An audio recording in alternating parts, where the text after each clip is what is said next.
আসসালামু আলাইকুম। আজকের বাংলা নিউজে আপনাকে জানাচ্ছি স্বাগত। এখন শুনবেন সংবাদ শিরোনাম। আমাদের সংবাদটি যদি ভালো লাগে লাইক কমেন্ট শেয়ার দিয়ে জানিয়ে দিন আপনার মতামত।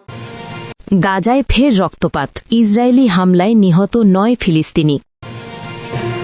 কিয়েভে সিদ্ধান্ত না নেওয়া পর্যন্ত যুদ্ধ চলবে, কঠোর অবস্থানে রাশিয়া। সৌদি আরবে $3 বিলিয়ন অস্ত্র বিক্রি, মধ্যপ্রাচ্যে মার্কিন শক্তি প্রদর্শন। মস্কো বেইজিংয়ের ঘনিষ্ঠতা বিশ্বকে স্থিতিশীল রাখছে, পুতিনের দাবি। 3 দিনের তীব্র লড়াই শেষে বেলুচিস্তানের নিয়ন্ত্রণ নিল পাকিস্তান সেনাবাহিনী। তেল কেনা নিয়ে ভারতের ঘোষণায় নতুন কিছু নেই, ক্রেমলিনের নির্লিপ্ত প্রতিক্রিয়া। গাজায় ইসরায়েলি হামলায় ৯ ফিলিস্তিনি নিহত। গাজায় ইসরায়েলির বিমান হামলা ও আর্টিলারি শেলিংয়ে 3 শিশুসহ 9 জন ফিলিস্তিনি নিহত হয়েছে। আহত হয়েছে অন্তত 31 জন। এই হতাহতের ঘটনা বিভিন্ন স্থানে একাধিক হামলা ও শেলিংয়ের ফলে ঘটেছে বলে জানিয়েছে গাজার Palestinian civil defence agency. Israeli বাহিনী দাবি করেছে তাদের সেনাদের লক্ষ্য করে গুলি চালানো হলে একজন কর্মকর্তা আহত হন। এরপর তারা নির্দিষ্ট লক্ষ্যবস্তুতে হামলা চালায়। এটিকে গাজার যুদ্ধবিরতি ভঙ্গ হিসেবে দেখছে ইসরায়েলি বাহিনী। গাজায় অবস্থানরত অঞ্চলের বাইরে ইয়েলো লাইনের কাছে এ হামলার ঘটনা ঘটে। মার্কিন যুক্তরাষ্ট্রের মধ্যস্থতায় চুক্তির দ্বিতীয় ধাপ 10 অক্টোবর যুদ্ধবিরতি কার্যকর হওয়ার পর থেকে ইসরায়েলি হামলায় 523 জন ফিলিস্তিনি নিহত হয়েছে। এদিকে ইসরায়েলি সেনাবাহিনী জানিয়েছে একই সময়ে তাদের 4 জন সেনা নিহত হয়েছে। বেসামরিক প্রতিরক্ষা সংস্থা জানিয়েছে গত শনিবারে ইসরায়েলি হামলায় কমপক্ষে 37 জন নিহত হয়েছে। হামাসের যুদ্ধবিরতি ভঙ্গের প্রতিক্রিয়ায় এ হামলা চালানো হয়েছে বলে দাবি করেছে ইসরায়েলি বাহিনী। দক্ষিণ খান ইউনিসে তাঁবু ও বাড়িতে হামলায় পরে 3টি মরদেহ নাসের হাসপাতালে নেওয়া হয়েছে। এছাড়া গাজা সিটিতেও হামলায় আরও 6টি মরদেহ আল শিফা হাসপাতালে নেওয়া হয়েছে। গত মঙ্গলবার মার্কিন দূত স্টিভ উইটকফ জেরুজালেমে ইসরায়েলি প্রধানমন্ত্রী বেনিয়ামিন নেতানিয়াহুর সঙ্গে বৈঠক করেছেন। এতে নেতানিয়াহু জোর দিয়ে বলেছেন পুনর্গঠন শুরু করার আগে হামাসকে অস্ত্রহীন করা এবং গাজা সম্পূর্ণভাবে নিরস্ত্রীকরণ করতে হবে। কিয়েভে সিদ্ধান্ত না নেওয়া পর্যন্ত যুদ্ধ চলবে, কঠোর অবস্থানে রাশিয়া। ক্রেমলিনের মুখপাত্র দিমিত্রি বুধবার বলেছেন যুদ্ধের অবসান ঘটাতে কিয়েভ এমন সিদ্ধান্ত না নেওয়া পর্যন্ত ইউক্রেনের রুশ সেনারা লড়াই চালিয়ে যাবে। পেসকভ বলেন রাশিয়ার অবস্থান অপরিবর্তিত রয়েছে এবং তা ইউক্রেন ও যুক্তরাষ্ট্র উভয় পক্ষের আলোচকদের আছেই সুপরিচিত। তিনি জানান বুধবার আবুধাবিতে শান্তি আলোচনার নতুন পর্ব শুরু হয়েছে। কিয়েভকে দোনবাসের অঞ্চলের অবশিষ্ট অংশ ছেড়ে দিতে হবে, রাশিয়ার এমন দাবি প্রত্যাখ্যান করেছে ইউক্রেন। এ ভূখণ্ডটি 4 বছরের যুদ্ধেও মস্কোর বাহিনী দখল করতে পারেনি।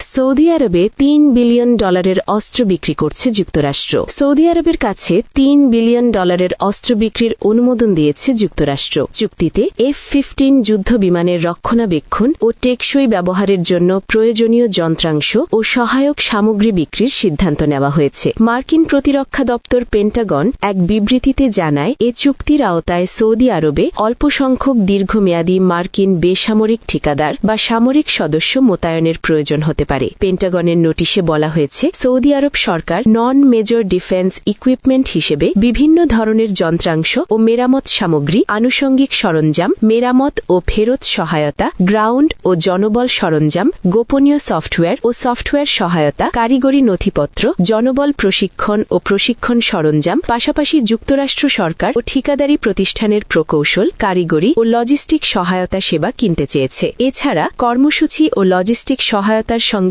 সংশ্লিষ্ট অন্যান্য বিষয়ও এতে অন্তর্ভুক্ত রয়েছে। পেন্টাগনের মতে এ চুক্তি যুক্তরাষ্ট্রের পররাষ্ট্র নীতি ও জাতীয় নিরাপত্তার লক্ষ্য পূরণে সহায়ক হবে। একই সঙ্গে এটি উপসাগরীয় অঞ্চলের রাজনৈতিক স্থিতিশীলতা ও অর্থনৈতিক অগ্রগতির একটি শক্তি হিসেবে বিবেচিত প্রধান নন ন্যাটো মিত্র সৌদি আরবের নিরাপত্তা আরও জোরদার করবে।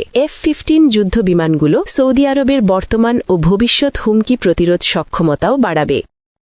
মস্কো বেইজিং মৈত্রী বিশ্বকে স্থিতিশীল রাখছে, পুতিন। রাশিয়ার প্রেসিডেন্ট ভ্লাদিমির পুতিনের সঙ্গে ভিডিও কলে কথা বলেছেন চীনের প্রেসিডেন্ট শি জিনপিং। দুই দেশের ঘনিষ্ঠ সম্পর্ক এবং বৈশ্বিক রাজনীতিতে এর ভূমিকা নিয়ে আলোচনা হয় এই কলে। বুধবার 4 ফেব্রুয়ারি এ তথ্য জানিয়েছে বার্তা সংস্থা AFP।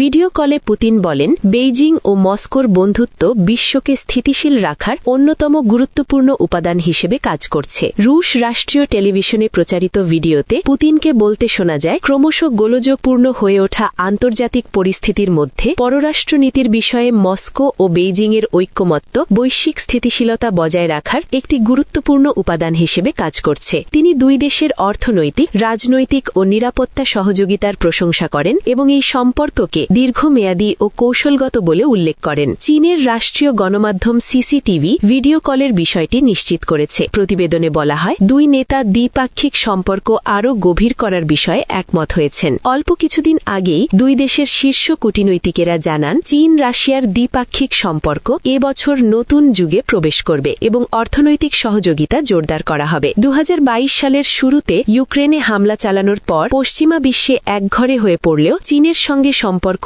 আরও শক্তিশালী করেছেন রুশ প্রেসিডেন্ট ভ্লাদিমির পুতিন।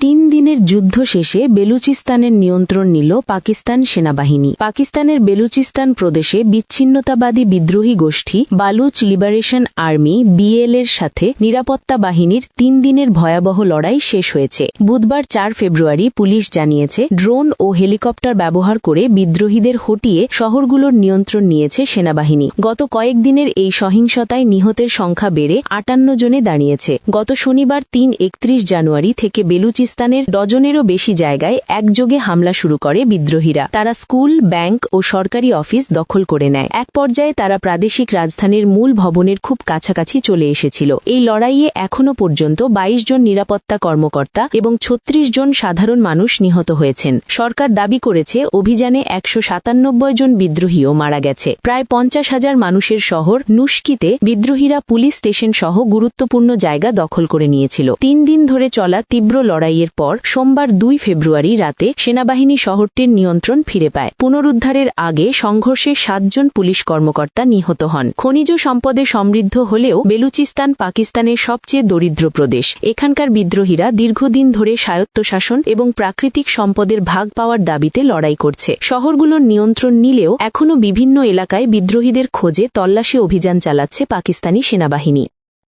তেল ক্রয় নিয়ে ভারতের ঘোষণায় নতুন কিছু দেখছে না ক্রেমলিন। ক্রেমলিন বুধবার জানিয়েছে, তেল সরবরাহ বৈচিত্র্য করার বিষয়ে ভারতের ঘোষণায় নতুন কিছু দেখছে না তারা। কারণ নয়াদিল্লি বরাবরই রাশিয়া সহ বিভিন্ন দেশ থেকে তেল কিনে এসেছে এর আগে। বুধবার ভারতের বাণিজ্যমন্ত্রী পীয়ূষ গোয়াল বলেন, পরিবর্তিত বৈশ্বিক পরিস্থিতির মধ্যে নাগরিকদের জ্বালানি নিরাপত্তা নিশ্চিত করতে কৌশল হিসেবে ভারত তার জ্বালানি উৎস বৈচিত্র্য করবে। গোয়ালের এই বক্তব্য আসে সোমবার মার্কিন প্রেসিডেন্ট ডোনাল্ড ট্রাম্পের যুক্তরাষ্ট্র ভারত বাণিজ্য চুক্তি ঘোষণার পর। ট্রাম্প তখন নয়াদিল্লির রাশিয়ার কাছ থেকে তেল কেনা বন্ধ করার প্রসঙ্গ তোলেন, যা ভারত তখন থেকে প্রকাশ্যে নিশ্চিত করেননি। ভারতের তেল কেনার পরিকল্পনা সম্পর্কে জানতে চাইলে ক্রেমলিনের মুখপাত্র দিমিত্রি পেসকভ বলেন, সবাই জানে যে রাশিয়া ভারতের একমাত্র তেল সরবরাহকারী নয়। পেসকভ জানাবাদীদের বলেন, আমরা এবং শুধু আমরা নই, আন্তর্জাতিক জ্বালানি বিষয়ে সংশ্লিষ্ট সব বিশেষজ্ঞই ভালোমতো জানি যে রাশিয়া ভারতের একমাত্র তেল ও পেট্রোলিয়াম পণ্যের সরবরাহকারী নয়। তিনি বলেন, ভারত সবসময় এসব পণ্য অন্যান্য দেশ থেকেও কিনে এসেছে।